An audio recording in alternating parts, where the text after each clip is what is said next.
The year was 2057, and humanity had been traveling among the stars for just over 20 years. The discovery of faster-than-light travel had opened up the galaxy, revealing that Earth was far from alone in the universe. Yet despite encountering several alien species, humans had never met anyone quite like the Viridians. Captain Susan Miller stood on the bridge of the exploratory vessel Horizon, watching the swirling blue-green planet grow larger on the main screen. Viridian Prime was beautiful, with sweeping oceans and land masses covered in what their scans identified as lush vegetation. "Final approach to designated coordinates," said Navigator Paul Rodriguez, his fingers moving smoothly across the control panel. "The Viridians have transmitted landing protocols." Susan nodded. "Follow them exactly. First impressions matter." The ship descended through the atmosphere, breaking through clouds to reveal a landscape that seemed almost too perfect. Cities blended seamlessly with natural features, gleaming structures rising from forests without a single tree disturbed. No smoke, no industrial haze, no visible pollution of any kind. "It's like they've solved every environmental problem we're still struggling with," said Lieutenant Greg Patterson, the ship's historian. He stood beside Susan, blue eyes wide with wonder. "Let's not get starry-eyed just yet," Susan replied quietly. "We still know very little about them." The Horizon settled onto a circular landing pad that seemed to be made of some kind of living material. It adjusted to the weight and shape of the ship, creating a perfect seal. "Atmospheric readings normal," reported Science Officer Diane Russell, a slender woman with short dark hair and the sharpest mind on the crew. "Slightly higher oxygen content than Earth, but well within breathable parameters." Susan straightened her uniform. "Diplomatic team with me. Security detail, standard protocol. Weapons present but not visible." Outside the ship, a delegation of Viridians waited. They were tall, nearly 7 feet on average, with iridescent skin in various shades of blue and green. Their four-fingered hands were held up, palms forward, in what intelligence suggested was a gesture of peaceful greeting. "Welcome to Viridian Prime," said the foremost alien, its voice melodious and perfectly translated through the earpieces the human team wore. "I am Ambassador Zix Tal of the Viridian Collective. We are honored by your presence." Susan stepped forward. "Captain Susan Miller of Earth's exploratory fleet. We come in peace and friendship, hoping to establish beneficial relations between our peoples." The formal greetings continued as the Viridians led them to a transport platform that whisked them silently to a vast structure of crystal and living plant matter. Inside, the diplomatic team was shown to a circular chamber where cushioned seats rose from the floor in response to their presence. "Your technology is remarkable," Greg said, unable to contain his historian's curiosity. "Our records suggest your civilization is approximately 3,000 years older than humanity's." "Yes," confirmed Zixtal, arranging its limbs gracefully on a seat. "We have enjoyed many millennia of peaceful progress. Our historical records indicate our last armed conflict ended over 10,000 years ago." Security Officer Jason Webb raised an eyebrow, but remained silent. Susan noticed his reaction and shared his skepticism. No war for 10,000 years seemed almost impossible to believe. "That's extraordinary," said Diane. "Humanity has never achieved such a prolonged peace." Zixtal's large, multifaceted eyes blinked in a pattern that their cultural briefing suggested indicated curiosity. "You still experience warfare, even with your level of technological advancement?" The question hung in the air. Susan chose her words carefully. "We have made great strides toward lasting peace, but we maintain defensive capabilities. The galaxy can be a dangerous place." Several Viridians exchanged glances. One of them, introduced as Scholar Mevdra, leaned forward. "Forgive our surprise. In our experience, technological advancement naturally leads societies away from conflict. Violence is inefficient." Greg nodded. "Many human philosophers have expressed similar ideas, but our history has followed a different path." The conversation shifted to trade possibilities and cultural exchange, but Susan noted how the Viridians kept returning to questions about human conflict resolution. There was something in their tone, not judgment exactly, but perhaps concern. Later, as the diplomatic team returned to the horizon for their daily debrief, communications specialist Laura Hayes approached Susan with a troubled expression. "Captain, I've detected unusual scanning patterns directed at our ship. The Viridians are probing our databases, particularly historical and military sections." Susan frowned. "Can you block the intrusion without seeming hostile?" "Already done," Laura replied. "I've implemented passive countermeasures that will appear as normal security protocols rather than a direct response." In the privacy of the ship's conference room, the team shared their observations from the first day of contact. "They seem peaceful enough," said Greg, "but their interest in our military capabilities concerns me." Diane nodded. "I've been analyzing their social structure. There's something unusual about a species that claims to have eliminated conflict entirely. Evolutionary science suggests competition is a fundamental driving force. Unless, Jason suggested, they evolved under very different conditions than we did." "Exactly," Diane continued, excitement in her voice. "Preliminary data suggests Viridian. Prime has always been resource-rich with no nearby competing species. They may never have faced the same evolutionary pressures that shaped human aggression and territoriality." Susan considered this. "So they might genuinely not understand conflict, as we do. Which could make them either ideal partners," Greg said, "or dangerously naive." As the discussion continued, Laura entered with new information. "Captain, I've intercepted communications from what appears to be their governing body. They're discussing humanity in terms that translate roughly as potential threat assessment." The room fell silent. "It seems," Susan said finally, "that our new friends aren't as trusting as they appear." "Or they're simply cautious," Greg suggested. "Wouldn't we do the same?" Susan's gaze moved to the viewport, where Viridian Prime glowed like a jewel against the blackness of space. "Tomorrow we'll accept their invitation to tour their central archives. Diane, I want you looking for anything that might contradict their claims of a conflict-free history. Laura, continue monitoring their communications, but don't let them detect. You, the rest of you, maintain friendly diplomatic relations." As the meeting ended, Susan remained at the viewport alone. First contact scenarios rarely went perfectly, but something about the Viridians' perfect society and their intense interest in human warfare left her uneasy. In her 20 years of space exploration, she had learned that nothing was ever as simple as it first appeared, especially not peace. 3 months passed since first contact with the Viridians. Relations had developed quickly, and now a cultural exchange program was underway. A delegation of 12 Viridians arrived at Earth's lunar colony, the gleaming settlement that served as humanity's gateway to the stars. Chief diplomat Frank Nelson led the aliens through the main dome of Armstrong City. The Viridians moved with graceful steps, their iridescent skin catching the light as they gazed in wonder at the colony that humans considered ordinary. "This structure was built just 50 years ago," Frank explained, gesturing to the vast, transparent ceiling that revealed the star-filled sky and Earth hanging like a blue jewel above them. "Before that, our moon was uninhabited." Ambassador Zixtal's large eyes blinked rapidly. "You achieved so much in such a short time. Our own expansion beyond our homeworld took centuries of careful planning." Frank smiled.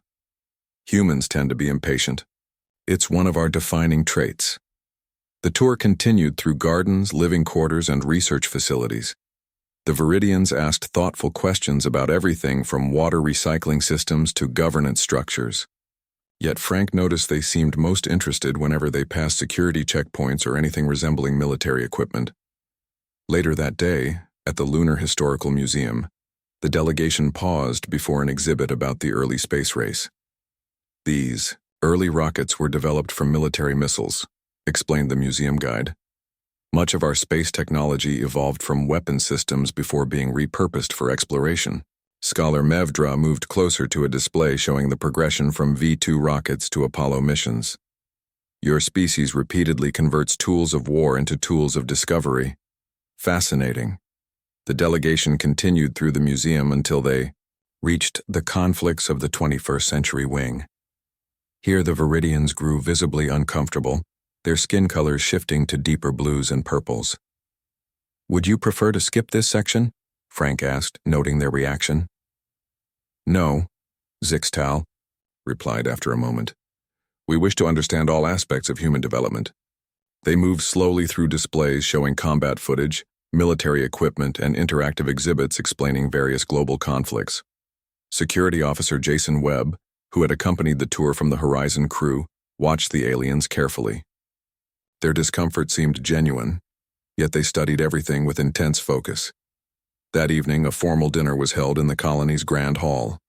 Human and Viridian representatives sat together at round tables, sharing food specially prepared to be safe for both species.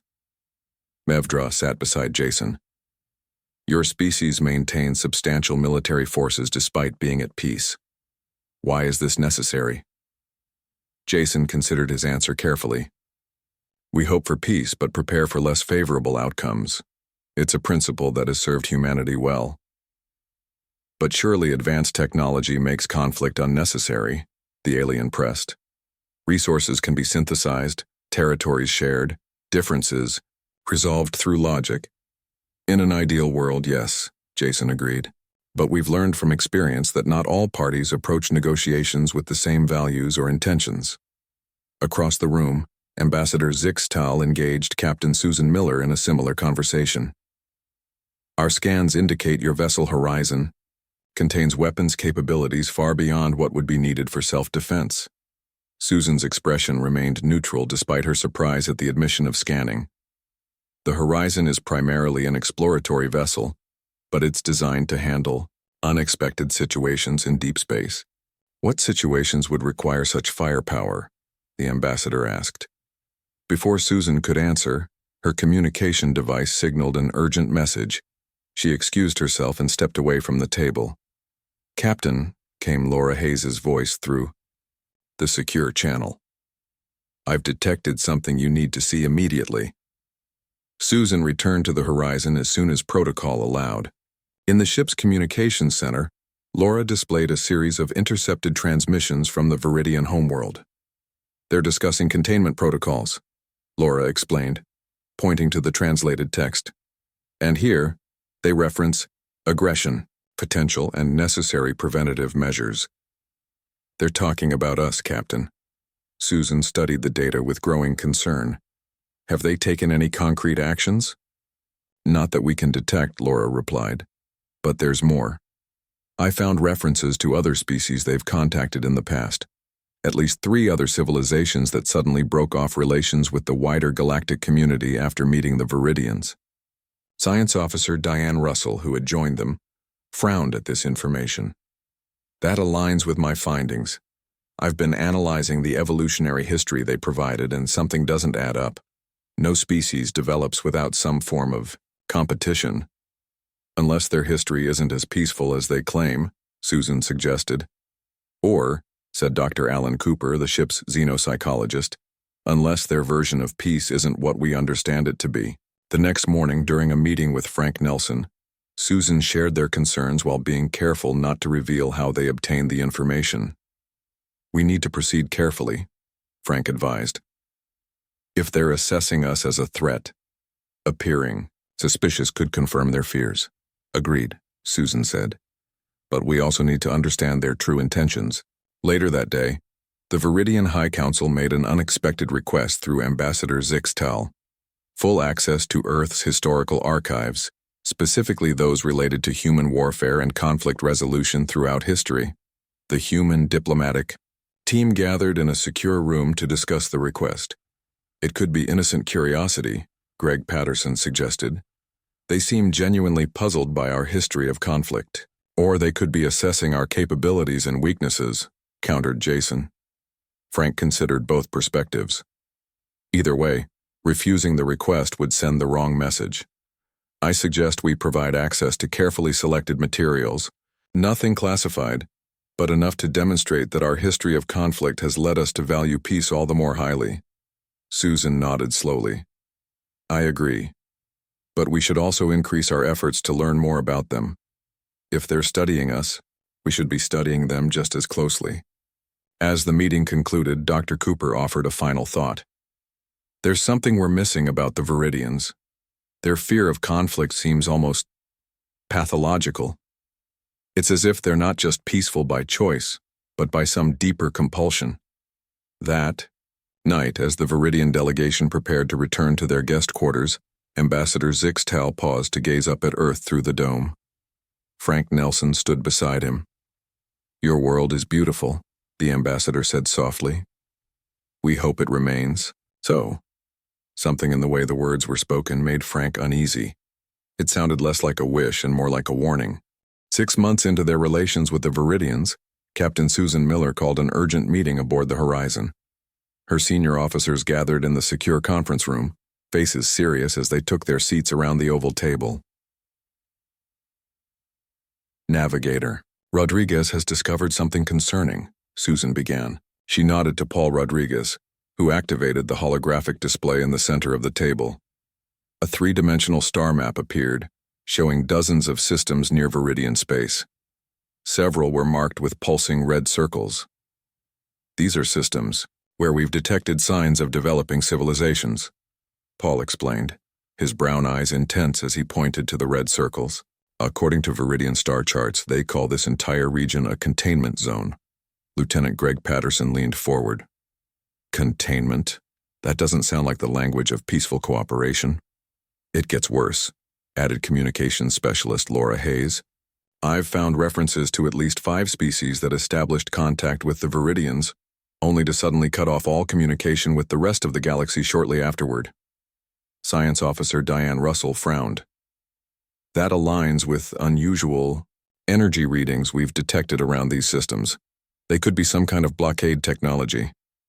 Susan turned to the others. "I'm authorizing a covert mission to investigate.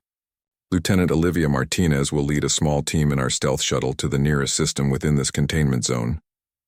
Olivia, a skilled pilot with dark hair pulled back in a tight bun, nodded. "When do we leave?" "Tonight," Susan replied. "We need answers before we proceed further with the Viridians." While preparations for the covert mission began, military historian Eric Washington worked in his office on Earth. The walls were lined with books, actual paper books, a rarity in 2057. Eric preferred the feel of them, the connection to history. They represented General Kimberly Brown entered without knocking. "How's the project coming?" she asked, her voice sharp with concern. Eric gestured to his computer screen. "I've compiled most of the materials the Viridians requested. Historical footage, academic analyses, documentation on everything from ancient battles to modern peacekeeping operations." "Are you sure sharing this information is wise?" Kimberly asked, crossing her arms. "These aliens seem unusually interested in our capacity for violence." Eric ran a hand through his short gray hair. "Diplomatic leadership believes transparency is the best approach. Besides, everything I'm including is already publicly available in historical archives." Kimberly moved closer to view his selections. "Just be careful what message we're sending. History can be interpreted in many ways." 3 days later, Lieutenant Martinez and her team returned from their covert mission. They gathered with Captain Miller and the senior officers to share their findings. "We confirmed it," Olivia reported, her face grim. "The Viridians have established a blockade around the Centauri system. It's a less advanced civilization, only beginning to explore their own solar system. The blockade consists of automated platforms that redirect or disable any vessel that tries to leave their system." "Did you make contact with the Centauri?" Susan asked. "Briefly and secretly," Olivia replied. "They told us the Viridians visited them 50 years ago, deemed them potentially destabilizing, and isolated them for the greater harmony of the galaxy." A heavy silence fell over the room. "So much for their peaceful nature," Jason Webb said. "Finally. They're jailers, not diplomats. We need to confront them," Greg suggested. "Ask them directly about these containment zones." Susan nodded slowly. "I agree, but carefully. We don't want to reveal how we obtained this information." Later that day, Susan requested a meeting with Ambassador Zixtal. They met in a garden within the lunar colony, a place designed to showcase Earth's natural beauty with carefully tended plants from around the world.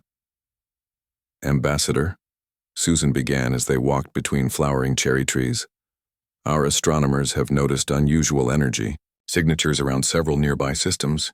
We're curious about their purpose. Zixtal's skin shifted slightly toward a deeper blue. Those are protective measures.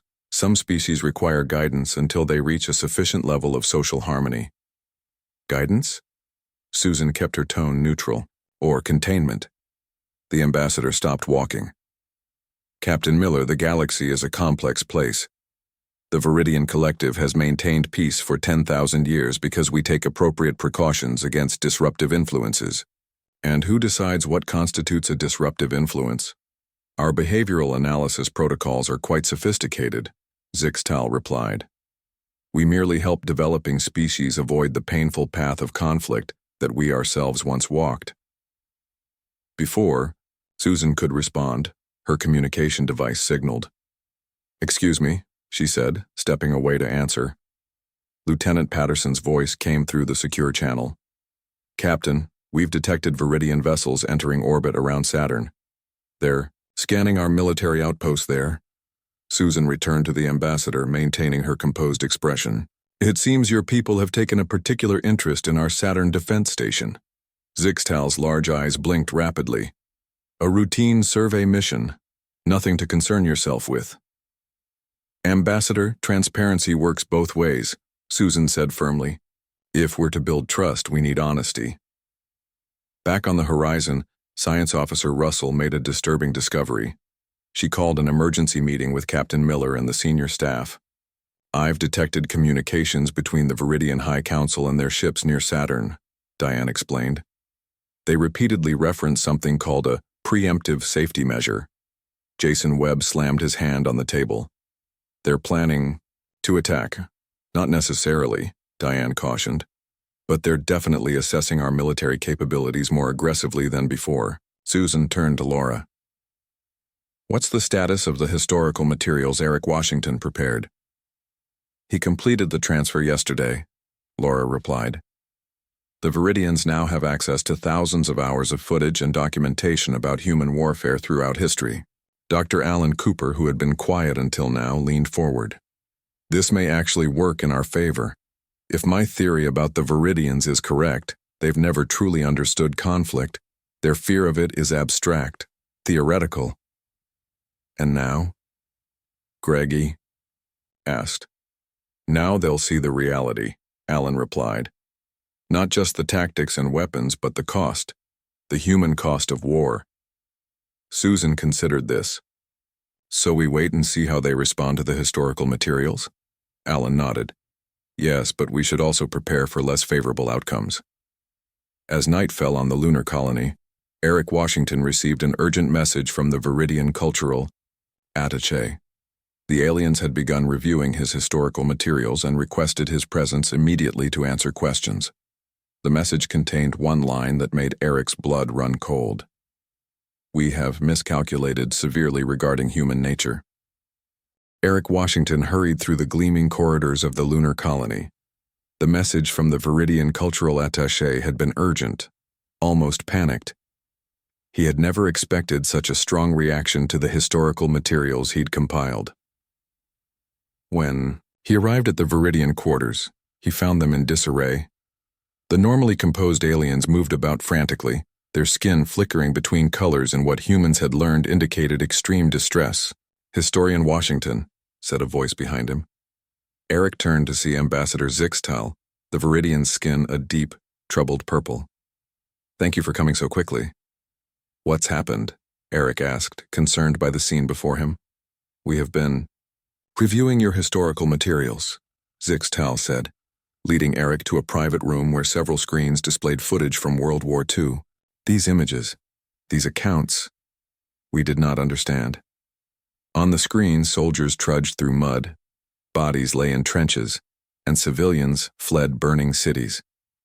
Eric had included not just battle footage but the human cost of war, field hospitals, refugee camps, grieving families. "I don't understand your reaction," Eric said. "You requested our military history. We expected to see glorification of combat," another Viridian, Scholar Mevdra, explained. "Technical displays of weapons and tactics, not this." He gestured, helplessly at a screen showing a nurse tending to wounded soldiers. The High Council has called an emergency session, Zixtal continued. They demand to speak with human leadership immediately. Eric contacted Captain Susan Miller, who arrived 30 minutes later with Chief Diplomat Frank Nelson. By then, the Viridians had composed themselves somewhat, though their skin still rippled with colors indicating stress. Ambassador, Susan greeted Zixtal formally. I understand you've reviewed our historical materials. Captain Miller, the ambassador replied, voice trembling slightly. We must speak frankly. The Viridian High Council has been mistaken in its assessment of humanity. Frank stepped forward. Mistaken how exactly? We believed your species maintained military capabilities because you desired conflict, Zixtal explained. That your history of warfare indicated an inherent aggression that might eventually threaten galactic peace. Susan's expression remained neutral, though her eyes narrowed slightly. And now? Now we understand that humans do not glorify war. You remember it. You document it precisely because you wish to avoid repeating it. The ambassador gestured to the screens. These are not celebrations of violence, they are warnings. Before the conversation could continue, a communication alert sounded. Susan answered it to hear Lieutenant Patterson's urgent voice. Captain, multiple Viridian vessels have entered Earth orbit. Their weapon systems appear to be active. The room fell silent. Susan stared at Zixtal. Explain this, Ambassador. The High Council ordered a preemptive safety measure before viewing these materials. Zixtal admitted, skin paling to a light blue. I must contact them immediately to rescind the order.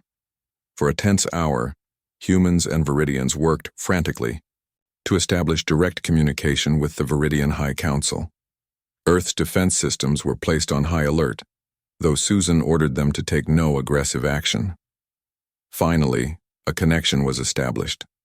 The main screen in the diplomatic chamber showed 5 elderly Viridians, their skin patterns complex with age and wisdom.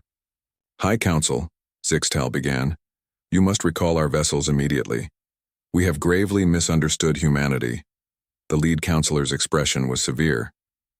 The containment protocols were deemed necessary based on humanity's history of conflict. Their capacity for violence exceeds any species we have encountered. Eric stepped forward despite protocol. With respect, counselors, you've seen only part of our history. You've seen that we are capable of warfare, yes. But have you understood why we fight? And why we work so hard to avoid it? The counselors conferred briefly among themselves. Explain, one finally said. Eric took a deep breath. I need to show you more footage, not of battles, but of what comes after, of how war changes us. With Captain Miller's permission, Eric played carefully selected footage. Veterans speaking about the psychological toll of combat, international peace conferences rising from the ashes of world wars, former enemies becoming allies, memorial services for the fallen. Humans don't maintain military capability because we want war, Eric explained. We maintain it because we understand better than most the true cost of conflict. We have learned, through terrible experience, that peace must sometimes be defended. The Magyar lead counselor was silent for a long moment. This perspective, and we had not considered it. We were wrong, admitted another counselor. We interpreted your readiness as aggression, your preparation as desire. Susan stepped beside Eric. The Viridian Collective has maintained peace for 10,000 years. That's admirable. But you've done so by containing species you deemed threatening, by making decisions for others without their consent. We thought we were protecting the galaxy, said the lead counselor. Perhaps, Frank joined in. You were actually protecting yourselves from having to face the complexity of true diplomacy, which sometimes means engaging with those who are different from you. The conversation continued for hours. Gradually, the Viridian vessels in Earth orbit powered down their weapon systems and moved to non-threatening positions. The High Council agreed to a face-to-face summit to renegotiate the relationship between humans and Viridians. 3 days later, as preparations for the summit were underway, Eric found Ambassador Zixtal in the lunar colony's observation dome, staring up at Earth. Ambassador, Eric greeted him. Are you well? I am processing, Zixtal replied. For 10,000 years, we have believed ourselves to be the galaxy's most enlightened civilization. We thought our avoidance of conflict made us wise. And now? Eric asked gently. Now I wonder if we have been hiding from wisdom rather than embracing it. The ambassador turned to face Eric. Your species has faced its own capacity for destruction directly. You remember your wars not to celebrate them, but to honor those lost, and to remind yourselves why peace matters. Eric nodded. There's an old human saying, those who cannot remember the past are condemned to repeat it. We remembered only the peace, Zixtal mused. Perhaps that was our mistake. As they stood together looking up at Earth, a message arrived from the Viridian High Council. They had reviewed all of the historical materials and had made a decision. All containment zones around other civilizations would be dismantled immediately. The next morning, Captain Susan Miller received a request unlike any the Viridians had made before. The High Council asked if a small delegation of their leaders could experience a direct neural interface session, their most intimate form of communication, with select humans who had deep knowledge of conflict and its costs. They want to understand, Susan told her officers as they discussed the request. Not just intellectually, but emotionally. They want to know what we know about war and about peace. Is that possible? Asked Lieutenant Greg Patterson. Their neural systems are different from ours. Science Officer Diane Russell nodded. Possible, yes, but intense. Whoever participates will share not just thoughts, but feelings, memories, even physical sensations. I'll do it, Eric said without hesitation. They need to understand why we remember war, to prevent it. Susan looked at her team. We stand at a turning point not just for human-Viridian relations, but potentially for the galaxy. If we can help them understand our perspective on peace and conflict, we might transform their approach to other civilizations. The room fell, silent as they contemplated what was at stake. So, Susan said finally, who else volunteers? 4 humans sat in a circular chamber deep within the Viridian diplomatic vessel. Captain Susan Miller, Lieutenant Olivia Martinez, Dr. Alan Cooper, and historian Eric Washington had all volunteered for the neural interface session. They waited, nervously, as Viridian technicians prepared the equipment. The process is not painful, explained Ambassador Zixtal, but it will be intense. You will experience our evolutionary history, and we will experience yours. Will we remember everything? Afterward, asked Susan. Yes, though the memories of our experiences will feel like your own, Zixtal replied. It is the most intimate form of understanding we can offer. The High Council members entered the chamber. They were older than the other Viridians the humans had met.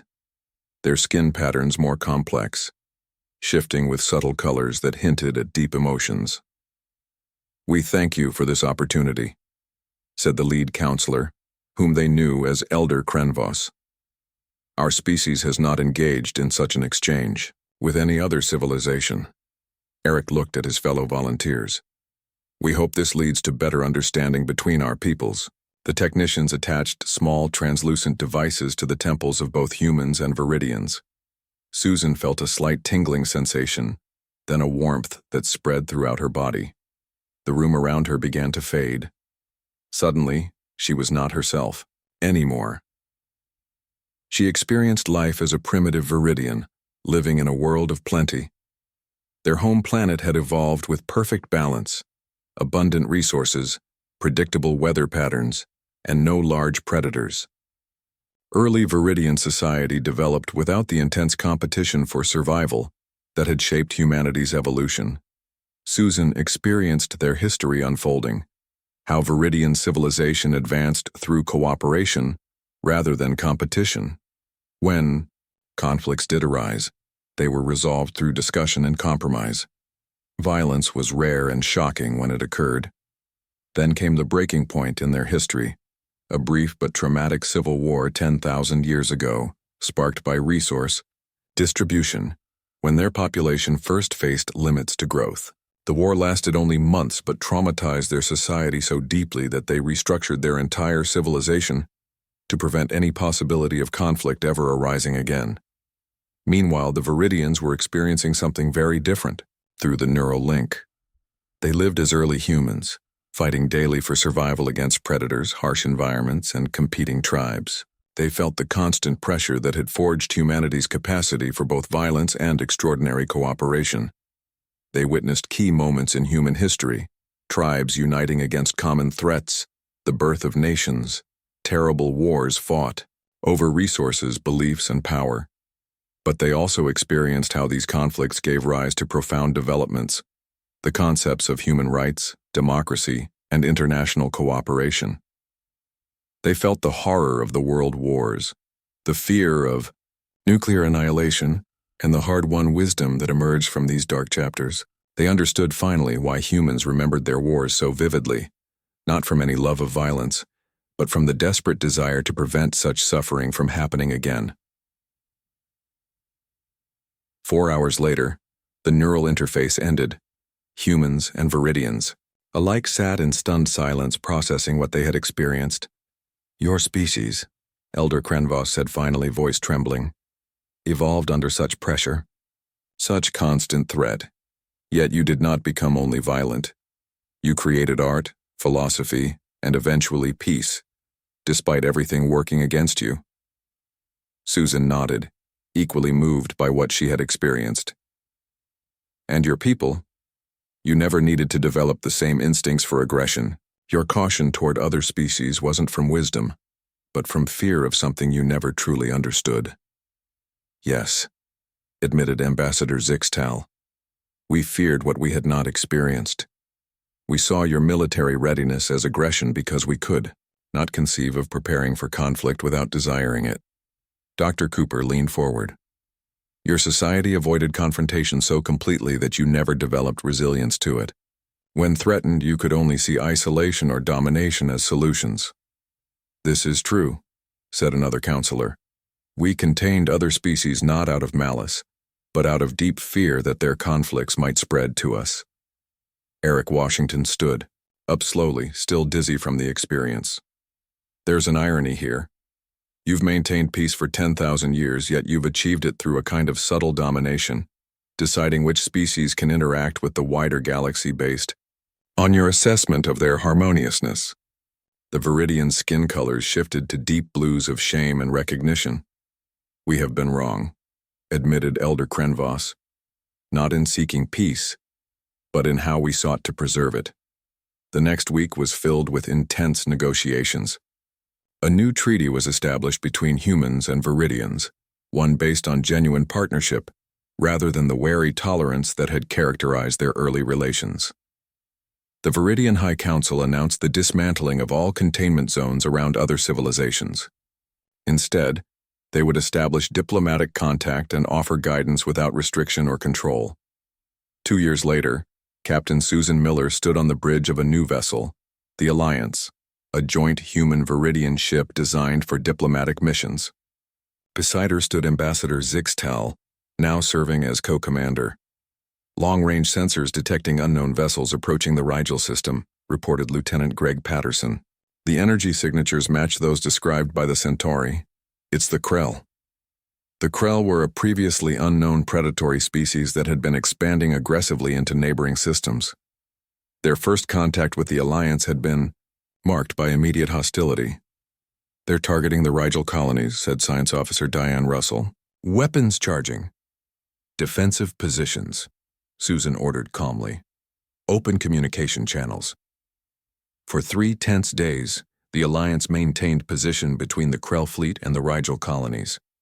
Rather than engaging immediately with force, the combined wisdom of human experience and Viridian idealism allowed them to find a diplomatic solution. The Krell, impressed by the Alliance's strength, but moved by their restraint, agreed to negotiations. Later, as the diplomatic team finalized the peace agreement, Ambassador Zixtal joined Susan in the observation lounge. 10,000 years of peace, the Viridian mused, and we never truly understood what peace meant until we saw how humans valued it. Susan smiled. "And we've learned from you as well, that preparation for conflict doesn't have to mean expecting it on Earth. Eric Washington uploaded a new educational program to both human and Viridian cultural archives. It was titled, The Journey to Peace: What Different Roads Can Teach Us. The program began with footage from human wars, but now interwoven with Viridian historical records. It showed how two species with vastly different evolutionary paths had come to a shared understanding that the greatest strength lay not in never having known conflict, nor in being skilled at warfare, but in understanding deeply why peace was worth protecting. As the program launched, millions of beings throughout the galaxy watched. Among them were species previously contained by the Viridians, now free to join the wider galactic community. They watched human war footage, but now with context and understanding. And like the Viridians before them, many found themselves reaching out to establish peaceful relations with their neighbors. The old Viridian policy of containment had been replaced by something more powerful: genuine understanding across profound differences.